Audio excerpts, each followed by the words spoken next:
Plus, if Bernie Madoff does end up going from the penthouse to the big house, he may just want to get some advice on what life's really like on the inside. A guy will give it to him. Next. Now, a sign of the times, former prison inmates consulting business thriving. What's his business?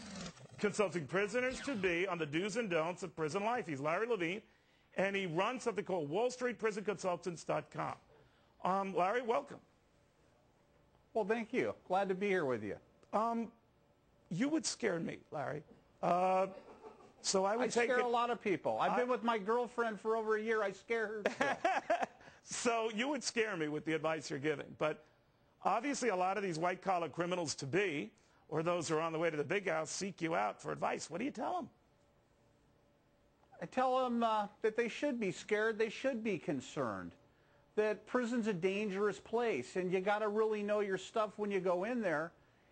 And if you walk in there not knowing what's going on, that you're going to get into a wreck. You're going to get into a jam. All right, like what? Give me some do's and don'ts. I'm on my way to the big house. I only paid, let's say, 98% of my income to taxes.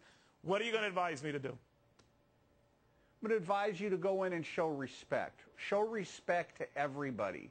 Be extra polite. Be extra courteous. Don't get into confrontations with people. Make sure before you go in that you have all your medical records in order. Make sure you have your finance in order. Most importantly, make sure that all your legal documents are in order before you go in. Because the Justice Department's going to try to screw you and tell you your paperwork's not done right. And they're going to try to prohibit you from going into different programs. They're going to try to keep you actually in custody longer than you have to go in. All right, but when you go in there, you can't have an attitude, and I understand that white-collar criminals particularly are zeroed in on because they're just hated in the big house. Is that right? Well, people hate them because the majority of the people inside are lower income, middle income people, and the rich people that go in, they blame them for their own problems, that they rip people off, they rip their parents off, they cause the economy to go down. So everybody's pointing the finger at them. They're among some of the most hated people. Really the most hated are child molesters or kiddie porn people. But the white-collar people are right up there along with them. No one likes them. No one wants to have them. Most of these guys are afraid of the type of people they'll confront. And I'm looking at you, and if I went into, you're a handsome young man, I might point out, but nevertheless, if I ran into you in prison, you'd scare the bejesus out of me.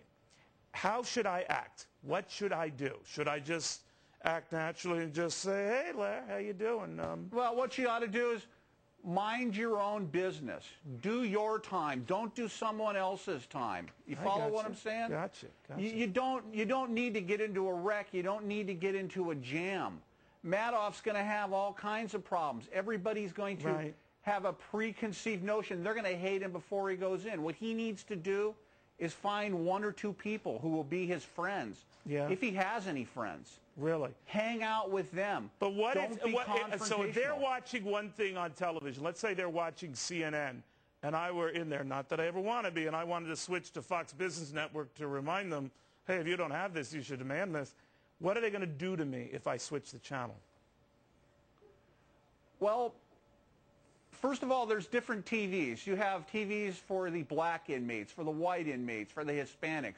You run with your own people. And if you go and change the channel, you're getting out of bounds. Someone's going to pick a chair up, and they're going to smash you over the head with the chair. Oh, man. I mean, literally. Gotcha. I have seen people cut in line to use the telephone.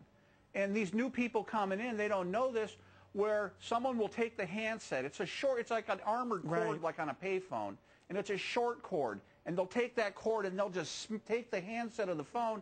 I mean, somebody might smash Madoff in the face, and he's not going to get down to work when he goes in. Yeah, he's not going to certainly. You know what, Larry? I do the same thing. If I see anyone here watching CNBC, I do the same damn thing.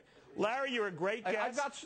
No, I don't. I got some advice though for Bernie when he goes in. Advice because you're scaring me. See this here? Well, this is a rubber glove. Okay. He needs to get used to this because they're going to go in deep. I beg you to stop, Larry. I beg you, stop. That's what's going to happen to him. I gotcha, Larry. Obviously, our director isn't thinking nearly as quickly as I am. Larry, thank you very much. Calm. All right, remember those nasty debt collection calls, and remember people like that telling you that if you don't pay up